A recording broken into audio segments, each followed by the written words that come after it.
I'm now moving on to our second speaker, Dr. Hans Brattskar, and he is the Minister in Foreign Affairs in Norway.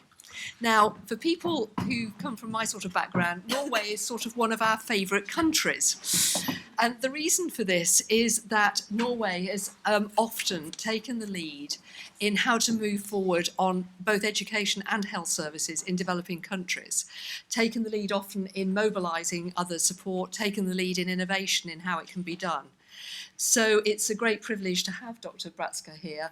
And of course, Norway is this year once again taking the lead in the summit that's to be held just in this July, the Education and Development Summit for the World. So I hope we're going to hear a little about that as well. Thank you, Dr. Brattskar. Thank you so much for your kind introduction. And Vice Chancellor, Julia Juller, ladies and gentlemen, it's a great pleasure for me to be here at the launch of the Real Center. And I think it's both appropriate and stimulating that is taking place here at the University of Cambridge and Corpus Christi College, institutions that are certainly for long have been associated with academic excellence. The recent Global Education Forum in Incheon, Korea illustrated that much has been achieved over the last few years in reaching our shared education goals. Still much remains to be done, as we have heard from the previous speakers. We have an unfinished agenda that needs to be taken forward and completed in the new Sustainable Development Framework, which we hope will be adopted in New York in late September. The Incheon Declaration outlines an even more ambitious education agenda than Education for All by including upper secondary and lifelong learning for all. For many countries, this will require a substantial scaling up of efforts and resources allocated to education.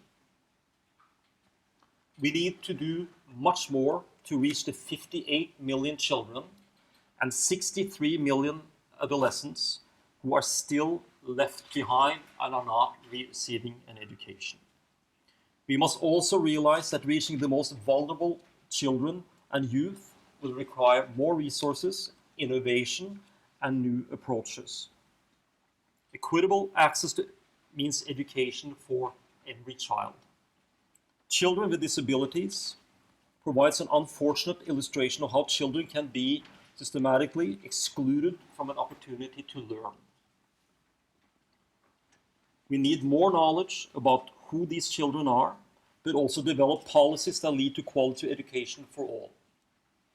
Norway has therefore established an expert group dedicated to looking into how we can best reach children with disabilities. The report will be presented at the Oslo Summit on Education and Development next month. We must also do more to protect and provide education during armed conflicts and humanitarian crises. A large and growing share of children and young people who are out of school live in conflict-affected areas. 36% today compared to 30% in 1990. Whole generations are at risk of being lost in complex humanitarian crises like the one we are seeing in Syria, the greatest refugee crisis since the Second World War. The fact that 2.6 million children are out of school in Syria and its neighboring countries is not only a huge injustice. In the long term, it will undermine the prospects for stability, reconciliation, and development in the region.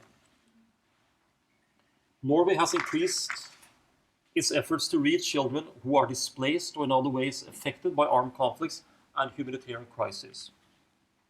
One example of this is this year's 750 million Norwegian kroner, that's about 70 million pounds, contribution to humanitarian response in Syria.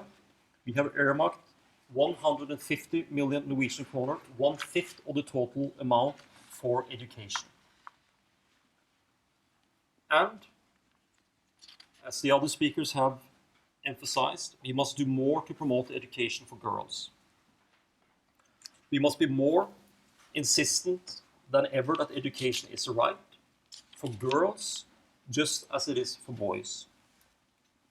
And girls are, as I mentioned earlier, much more likely than boys never to enroll in school.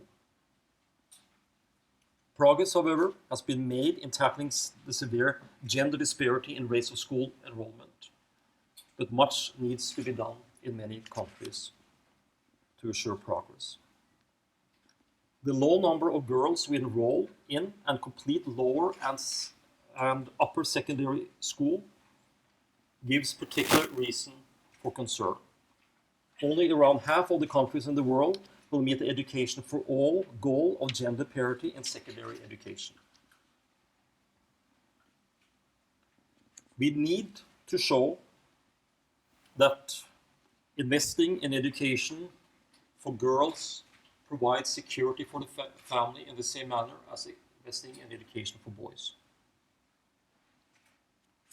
Every government and every family should be made aware that investing in girls' education is an investment that brings high returns in terms of health, equality, job creation, and, in the long run, development.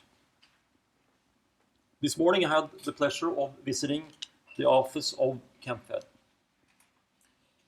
It was very interesting and inspiring to hear how this organization is working, in particular in using the students as ambassadors and change agents in their communities.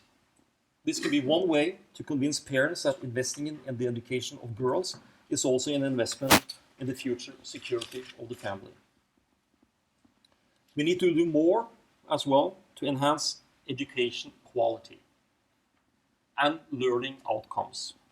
The fact that around 250 million children either fail to make it to grade 4 or do not reach the minimum level of learning is simply not acceptable. A renewed global effort to improve the quality of education will significantly boost our efforts to fight poverty.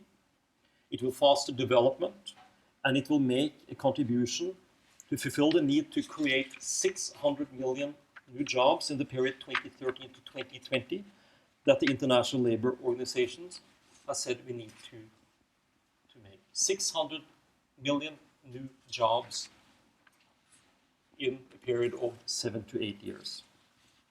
It's one of the truly large, significant challenges of our time.